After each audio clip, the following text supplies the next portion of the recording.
এবার জামাই ষষ্ঠীর দিন আমার দাদার বার্থডে পড়েছিল, তো সকালে তো খাওয়া দাওয়া হলোই জামাই ষষ্ঠীর, আর সন্ধ্যাবেলায় দাদার জন্য একটা কেক নিয়ে এসেছিলাম, আর দিদিও একটা কেক নিয়ে এসছে। তো এখন দাদার বার্থডে সেলিব্রেট হবে। আর দাদা না খুব অত বার্থডে সেলিব্রেট এইসব কিছু করতে চায় না, জোর করে ওকে করানো। আগের বছর জোর করে করানো হয়েছিল। তো এই ম্যাঙ্গো কেকটা দিদি নিয়ে এসছে, আর এই হোয়াইট কেকটা আমরা ওকে দিয়েছি। তো আর দাদা যে টি শার্টটা পরে আছে সেটা আমি ওকে গিফট করেছি। এই যে এখন কেক কাটিং করছে, এই যে আমাদের পুকুলি ছোট্ট বনু, আর ও হচ্ছে আমার মতো পুরো কেক পাগলি, ভীষণ কেক খেতে ভালোবাসে। কখন থেকে অপেক্ষা করছে কখন কেক কাটিং হবে। আর এদের কাকির অবস্থা অন্য মুড়ি দিয়ে রেখে দিয়েছে।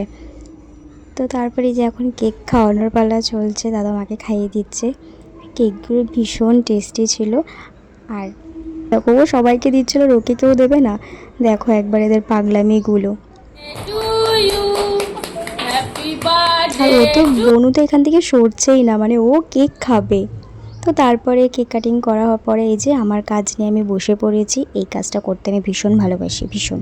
তো সবাইকে দেওয়ার পরে আমি কেক নিয়ে আর এদিকে দেখলে একটা জিনিস, কেউ যদি নোটিস করে থাকো তাহলে আমাকে কমেন্ট বক্সে জানিও।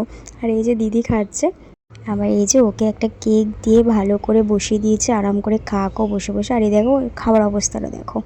তো মা এদিকে সবাইকে ঠান্ডা দিয়ে দিচ্ছে, আর দিদিকে দেখো একবার।